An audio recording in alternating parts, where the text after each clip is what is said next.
नमस्कार दोस्तों, हमारी आज की कहानी है हैसियत। विनोद कुमार जैसे ही दुकान में घुसे, दुकान के मालिक व्रजमोहन ने उन्हें आदर से बिठाया और उनके मना करने के बावजूद लड़के को चाय लेने के लिए भेज दिया। उसके बाद व्रजमोहन ने पूछा, कहिए विनोद बाबू, क्या सेवा करूं? विनोद कुमार ने कहा कि एक ऊनी शाल या चादर दिखलाइए। विनोद कुमार व्रजमोहन की दुकान के पुराने कस्टमर हैं, इसीलिए वो जानते हैं कि विनोद कुमार की पसंद हमेशा ऊंची होती है और पैसे का मोह देखना वो नहीं जानते। सो उन्होंने एक से एक बढ़िया ऊनी शोलों और चद्दरों का ढेर लगा दिया। विनोद कुमार ने शोलों और चद्दरों की क्वालिटी को देखते हुए कहा, व्रजमोहन भाई, इतनी हैवी नहीं, कोई हल्की सी शॉल या चद्दर दिखलाइए। यह सुनकर व्रजमोहन को विश्वास नहीं हुआ, तो उन्होंने कहा, हल्की?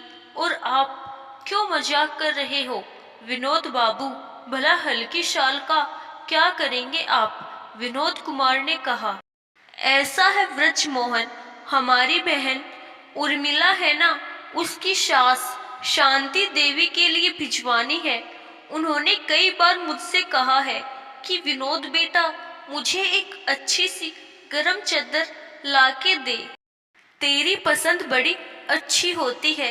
पहले भी तूने एक शॉल लाकर दी थी जो बहुत गर्म थी और कई साल चली थी। अब व्रजमोहन ने सामने फैली हुई शालों और चद्दरों के ढेर को एक तरफ सरकाकर कुछ मीडियम किस्म की शॉलें खोल दी। विनोद कुमार ने निषेधात्मक मुद्रा में सिर हिलाते हुए कहा कि और दिखलाओ। व्रजमोहन हैरान था, पर ग्राहक की मर्जी के सामने लाचार भी। उसने सबसे हल्की शालों का बंडल खोला और साले विनोद कुमार के सामने फैला दी। विनोद कुमार ने 450 रुपए की एक शॉल चुन ली और उसे पैक करवाकर घर ले आए, और उसी दिन शाम को उसने वो शॉल बहन की सास को भिजवा दी। शॉल पाकर शांता देवी बड़ी खुश हुई। बात ये नहीं थी कि शांता देवी के घर में किसी चीज की कमी थी या उसके बेटे बहू उसके लिए कुछ लाकर नहीं देते थे, पर वो अपने रिश्तेदारों पर भी अपना हक समझती थी और जताती रहती थी, क्योंकि विनोद उसे अच्छा लगता था। लेकिन विनोद की भेजी हुई शाल वो 5-7 बार ही ओढ़ पाई होगी कि एक दिन रात के वक्त उसके सीने में तेज दर्द हुआ और 2 दिन बाद ही रात 12-12:30 बजे के आसपास वो इस संसार से सदा के लिए विदा हो गई। उनकी अंत्येष्टि के लिए अगले दिन दोपहर 12 बजे का समय निश्चित किया गया। सुबह सुबह व्रजमोहन अपनी दुकान खोल ही रहे थे कि विनोद कुमार वहां पहुंचे और कहा, भाई, उर्मिला की सास गुजर गई है, एक चद्दर दे दो।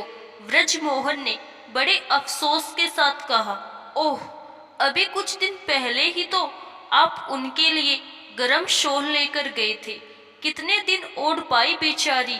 उसके बाद व्रजमोहन ने चद्दरों का एक बंडल उठाकर खोला, उसमें से कुछ चद्दरें निकाली। विनोद कुमार ने चद्दरें देखी तो उनका चेहरा बिगड़ सा गया और उन्होंने कहा कि व्रजमोहन भाई, जरा ढंग की चद्दरें निकालो। कई बंडल खुलवाने के बाद विनोद कुमार ने जो चद्दर पसंद की उसकी कीमत थी 2500 रुपए।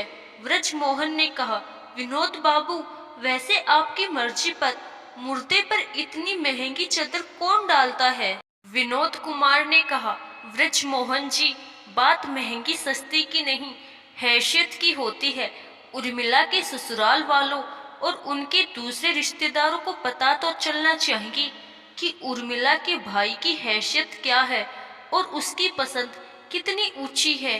दोस्तों, मुझे याद है मेरे पिताजी अक्सर एक बात कहते थे, मुर्दे को जो पूजे ये दुनिया, जिंदे की इज्जत कुछ भी नहीं।